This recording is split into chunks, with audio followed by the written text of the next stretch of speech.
अब यहाँ तक आ ही गए हैं तो हमारे चैनल को सब्सक्राइब जरूर करें और नीचे दिए गए बेल आइकन को जरूर दबाएं ताकि हर खबर सबसे पहले पहुंचे आप तक।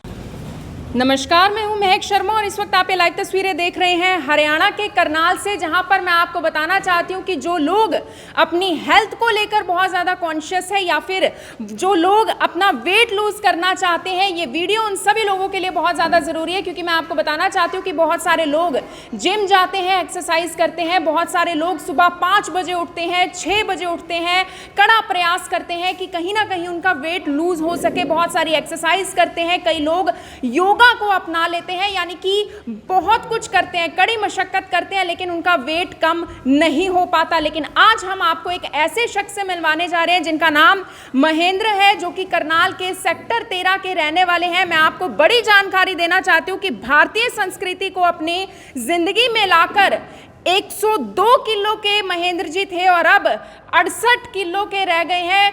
34 किलो वेट है वो इन्होंने लूज किया है। वो कैसे किया है उसकी पूरी जानकारी आपको देना चाहेंगे। और अभी सावन का महीना है और बरसाती मौसम में आप क्या करें क्या ना करें उसकी भी पूरी जानकारी आपको इस वीडियो में देंगे। तो अपील आप सभी लोगों से यही रहेगी कि इस वीडियो को देखें और इसे शेयर जरूर करें। हमारे साथ डॉक्टर मनोज मित्तल हैं, MBBS डॉक्टर हैं, जाने माने डॉक्टर हैं और अब तो पूरा करनाल शहर सर आपको जानता है। सर, क्या जानकारी देना चाहेंगे बरसाती मौसम को लेकर? मैडम, मैं आपके माध्यम से बताना चाहूँगा कि जो लोग कहते हैं कि वज़न कम नहीं हो सकता, तो हम उनको बताएंगे कि वज़न कम होना ये बहुत ज़रूरी भी है और बड़ा आसान भी है, अगर मन में ठान लें। और उनको सही गाइडेंस हो।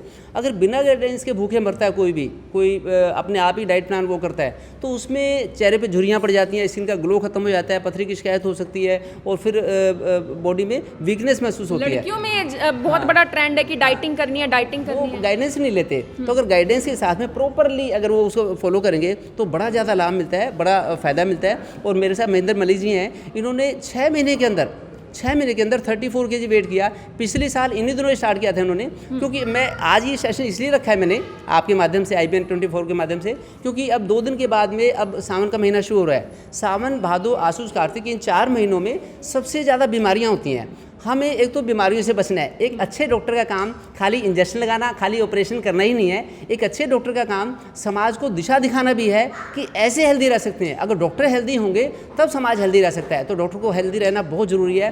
तो उसके मैं कुछ बेसिक प्रिंसिपल्स बताऊंगा इस छोटे से सेशन में।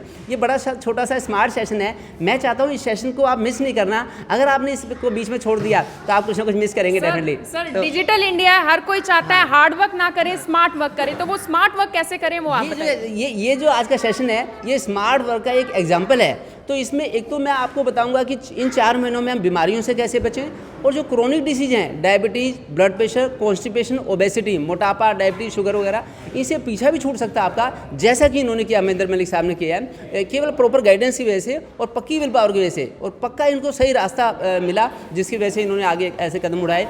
तो इन 4 महीनों में कैसा खान पान रहन सहन हो वो भी मैं आपको बताऊँगा। और एक बार मलिक साहब आपकी पहली वाली फोटोग्राफ दिखाइए, एक बार जो पहले। एक बार आपको महेंद्र मलिक जी की पहली वाली फोटो दिखा देते हैं। 102 किलो का वेट था और अब 68 किलो का वेट है। 34 किलो वेट इन्होंने लूज किया है पिछले 1 साल के अंदर, भारतीय संस्कृति को अपने जीवन में लाकर। और सबसे बड़ी बात, सावन के महीने से इन्होंने शुरुआत की। सर, सावन के महीने पर बहुत ज्यादा जोर है और सावन का महीना शुरू भी हो चुका है। क्या खास हिदायतें हैं इस महीने को लेकर? पिछले कई सैकड़ों वर्षों से, कई 100 वर्षों से इन महीनों में सावन, भादो, आसीज, कार्तिक जो महीने होते हैं 4, ये जुलाई, अगस्त, सितंबर, अक्टूबर और आधा नवंबर, इनमें बीमारियां बहुत ज़्यादा होती हैं, बड़ी महामारियां फैलती हैं इनमें। तो हमें बीमारी तो हो ही ना, बल्कि हम अपनी इम्यूनिटी को बढ़ाने इन्हीं महीनों में, अगर जैसे भगवान राम ने भी चौमासे के व्रत का पालन किया था, वो सीता माता को रावण उठा के ले गया, लेकिन उन्होंने 4 महीने चढ़ाई नहीं की। उन्होंने कहा कि नहीं, हम व्रत का पालन करेंगे इसमें। ऐसे इतिहास में अनेकों उदाहरण हैं कि इन चौमासों में जिसने भी व्रत का पालन किया है तो उसने एक समाज को नई दिशा दिखाई है। बल्कि तो मैं तो अपने लाइफ में पिछले 15 सालों से दिन में 2 बार खाना खाता हूँ, लेकिन ये जो चौमासे का समय है इसमें पिछले 6 साल से मैं एक ही टाइम खाना खाता हूँ। मेरी वाइफ भी एक टाइम खाना। कमजोरी वगैरह नहीं होती? बड़ी एनर्जेटिक फील करते हैं हम। अन्न में बहुत ज़्यादा नशा होता है, अन्न से बड़ी सुस्ती फीलिंग होती है, और अन्न से बहुत ज़्यादा अगर लेंगे तो फिर हमारा बड़ा सारा टाइम, कीमती टाइम खाना खाने में और फिर उसको डिस्पोज ऑफ करने में इतना टाइम वेस्ट हो जाता है। इसलिए मैं चाहता हूँ कि भाई हम सोच समझ के, भगवान ने जो इतना अन्न दिया है, हम एक गरीब की थाली में भी थोड़ा सा दे सकें। तो ये एक तरह का हल्का सा छोटा सा सेक्रीफाइस भी है। काफ़ी सारी फूड आइटम्स रखी हुई हैं, इनका क्या ये मैं आपको रोल बताता हूँ। देखिए इसमें जो नियम है मैं आपको ये सारा बताऊंगा कि किस किस क्या भोजन लें हम क्या ना लें, ये भी बताऊंगा। पहले ही देख लीजिए कि जो चौमासा है इसमें क्या क्या रूल्स होते हैं इसमें हेल्दी रहने के। एक तो अगर कोशिश कर सकें, देखिए हम तो इनको फॉलो करते हैं, जो ये भारतीय संस्कृति की आत्मा है, ये जो ये मैंने नोट्स बनाए हैं आपके लिए, समाज के लिए, पब्लिक के लिए। तो एक तो ज़मीन पे सोएंगे अगर चटाई पे पतली सी दरी बिछा के या पतली सी गद्दी बिछा के, तो बड़ा फ़ायदा मिलेगा, उसे इम्यूनिटी का लेवल बढ़ेगा। एक रात को जल्दी सोएं और सुबह जल्दी उठ के तारों का दर्शन जरूर कर लें। एक तारा देखा हमने, 5 तारे देखे, 10 तारे देखे, मैं तो गुड़िया के साथ काउंट करता हूँ कि भाई हमने ऐसे, तो बड़ा अच्छा लगता है। फिर ज़मीन पे ही आसन बिछा के भोजन करें जिससे कि हमारा डाइजेस्टिव सिस्टम, पाचन तंत्र अच्छा रहे और हमारा जो भोजन लें वो पचे। और पूरे 4 महीने दिन में 1 या 2 बार खाने का संकल्प लें। मैं तो दिन में 1 बार खाना खाता हूँ, मेरी वाइफ भी दिन में 1 बार खाना खाती हैं पिछले 6 साल से। अगर किसी से ना रहा जाए तो 2 बार खाना खाएं, 2 बार से ज़्यादा खाना ना खाएं। सर मेरे जैसे लोग तो जो ये वीडियो देख रहे होंगे वो सोचेंगे कि इम्यूनिटी तो क्या बढ़नी है, खून की कमी और हो जाएगी। वो बिना गाइडेंस के क्या खाना है मैं वही बताऊंगा, क्या नहीं खाना वही बताऊंगा, है ना। तो इस तरह से करें। बाकी इसमें थोड़ा सा अगर साधना कर लें, योग कर लें, इसमें वो भी अच्छा रहेगा जितना भी बन सकता है। एक ब्रह्मचर्य का पालन करें, उससे हमारी बॉडी के स्टेरॉइड हमारे काम में आएंगे, वेस्ट नहीं होंगे। और फिर सुबह थोड़ा सा वॉक के लिए भी जाएं जरूर। और नहाने का जो पानी है इसमें शास्त्रों में आया है, मेरा भारतीय संस्कृति में बड़ा ज़्यादा विश्वास है, उसमें आया कि नहाने के पानी में तिल, आंवला और थोड़े से बेलपत्र डालने, जिससे कि तीनों ही इम्यूनिटी को बढ़ाते हैं और तीनों इजीली अवेलेबल है, ना इनकी कोई ज़्यादा कॉस्ट होती है, ऑलमोस्ट फ्री ऑफ कॉस्ट ये ऐसे वनस्पतियाँ मिल जाती हैं। बाकी इन 4 महीनों में कॉमन साल्ट ना खाएं, नहीं तो बीपी बढ़ेगा, ब्लड प्रेशर बढ़ने के बहुत ज़्यादा चांस रहेंगे। अगर इन 4 महीनों में बरसात, उमस होती है बहुत ज़्यादा, उमस में फिर बीपी बढ़ने के फिर चांस हो जाते हैं। अगर कॉमन साल्ट ज़्यादा यूज़ करेंगे तो सिंधे नमक का यूज़ करें। और फिर वैसे नियम ये भी हैं कि इन 4 महीनों में जो सावन का महीना है इसमें बरसातें सबसे ज़्यादा होती है, उसमें पानी, हरी साग सब्जियों में पानी बहुत ज़्यादा रुक जाता है, उसमें कंटेमिनेशन के चांस बढ़ जाते हैं। तो हरी साग सब्जी तो सावन में ना खाएं, भादों में दही थोड़ी कम खाएं। पूरा भारतीय संस्कृति में राजू दीक्षित जी हमारे घर आए थे, 2 दिन हमारे घर में रुके राजू दीक्षित जी। तो उन्होंने कहा कि डॉक्टर साहब आप भारतीय संस्कृति का प्रचार प्रसार कर रहे हैं, ये मूल है, हमें ना तो एलोपैथी का दास बनना पड़ेगा, ना आयुर्वेद का, ना नेचुरोपैथी का। अगर हम भारतीय संस्कृति को फॉलो करें हमें किसी पैथी की जरूरत नहीं पड़ेगी। तो भारतीय संस्कृति में इतनी शक्ति है, तो मैं तो उसको फॉलो करता हूँ, मेरा परिवार फॉलो करता है। हम लोग 100% निरोगी रहते हैं, 20 साल हो गए, हम बीमारी नहीं होते। मेरे को 24-25 साल शादी को हो गए। सावन में ये ना खाएं, भादों में दही ना खाएं, आसूज में दूध का सीमित उपयोग करें और कार्तिक में दाल, करेला, बैगन वगैरह का उपयोग से बचें तो अच्छा रहेगा। क्योंकि अगर हम इन नियमों का पालन नहीं करेंगे तब हम बढ़ते हैं मोटापे की तरफ, तब हम बढ़ते हैं डायबिटीज़ की तरफ, तब हम बढ़ते हैं हार्ट डिसीज़ की तरफ। तो जैसे ही अगर हमारा आलस होगा, ज़्यादा खाते रहेंगे, इन दिनों में भी ज़्यादा खाते रहेंगे, फिर हमें पाइल्स की, कब्ज की, बवासीर की दिक्कत होगी, पित्त की थैली में पथरी होती है, दमे की शिकायत होती है, नींद अच्छी नहीं आती रात को, फिर लो एनर्जी लेवल लगता है। बल्कि ज़्यादा खाने में वाले को लो एनर्जी लेवल लगता है और कम खाने वाले एनर्जेटिक रहते हैं। मैंने तो कल से शुरू कर दिया, कल एकादशी थी, या तो एकादशी से व्रत रखना शुरू कर सकते हैं आषाढ़ मास की, या अब जो 3 दिन बाद पूर्णिमा आएगी, पूर्णिमा से भी रखना शुरू कर सकते हैं व्रत, जैसे भी जिसकी इच्छा हो उसमें। ये तो बात रही कि आप मोटापे के शिकार हो जाएंगे, काफी ज्यादा बीमारियां हो जाएंगी, लेकिन मोटापा कम कैसे कर सकते हैं उसके बारे में मुझे लगता है कि ज्यादा जानकारी आज देनी चाहिए। सबको जानकारी इसकी चीज़ की जरूरत है। मोटापे को कम करने के 2 बड़े इंपॉर्टेंट पहलू हैं। एक तो है हमारा भोजन। तो जो भोजन है, अगर हम केवल गेहूं खाते हैं, चावल खाते हैं, तो उसमें वो बड़ी हाई शुगर डाइट है। हम अगर जो धन धान्य को देखें अगर, तो उसमें एक तो हो गया चावल और गेहूं, दूसरे हो गए मोटा अन्न, जैसे कि चने हैं, जो हो गए, गुरजई हो गई, मक्का हो गई, चौलाई हो गई, रागी हो गई, और ये बाजरा हो गया, तो इस तरह के ज्वार हो गई। ये जो अन्न है इनसे मोटापा आसानी से नहीं होता, ये स्लोली ब्लड शुगर रिलीज़ करते हैं बॉडी में हमारे। और जो गेहूं खाएंगे, चावल खाएंगे, सीधा एकदम ब्लड शुगर रिलीज होती है, इतनी जल्दी कंज्यूम नहीं हो पाती और रिलीज बहुत जल्दी हो जाती है। तो ये इसके बदले, और साथ में समय समय पर मिलेट्स भी लें। जो ये 6 तरह की मिलेट्स हैं, ये मिलेट्स भी बड़े अच्छे रहते हैं। ये जंगली एक तरह के वो हैं, धन धान्य हैं, जो कि जिनके लिए खाद की जरूरत नहीं होती उगाने के लिए। तो ये भी है क्या ये मिलेट्स हैं, ये अलग अलग तरह के मिलेट्स हैं। तो जैसे कुंडू है, कंगनी है, लेकिन इनका थोड़ी मात्रा में हफ्ते में 2-3 बार उपयोग करते रहेंगे, तो ये ना ब्लड शुगर लेवल ज़्यादा होने देंगे, कब्ज नहीं होने देंगे, बड़ी अच्छा मोशन अच्छा आते हैं इनसे, ये ध्यान रखें।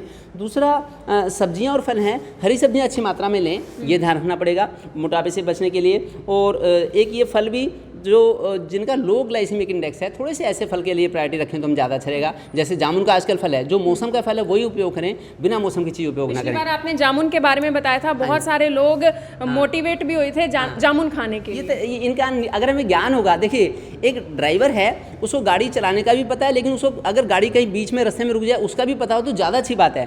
वो कहीं जाएगा तो उसको डर नहीं लगेगा। अगर उसको गाड़ी का कुछ पता ही नहीं, अंजर पंजर का नहीं पता, तो कभी भी धोखा हो सकता है। सर तो ये क्या है? ये जो है ये तो है मुलट्ठी, ये मुलट्ठी है और ये दालचीनी है। ये बड़ा अच्छा पाचन, हमारी मेटाबॉलिज्म में हेल्प करती है। जब मोटापा होता है, कब्ज की शिकायत होती है, तो लोग चाय पीते हैं, कोल्ड ड्रिंक लेते हैं, कॉफ़ी लेते हैं। ये बड़ी नुकसानदायक चीज़ें हमारी मेटाबॉलिज्म को स्लो कर देती हैं। ये हमारी मेटाबॉलिज्म को दोनों चीज़ें ठीक करती हैं, मुलट्ठी भी और दालचीनी भी। तो इनका काढ़ा बना के ले सकते हैं। चाय लोग ना पिएं, कॉफ़ी ना पिएं, कोल्ड ड्रिंक ना पिएं, फ्रिज का पानी ना पिएं, इसके बदले में मटके का पानी पिएंगे तो अच्छा रहेगा। नेचुरल चीज़ें हैं ये, तो ऐसे इसका उपयोग करें।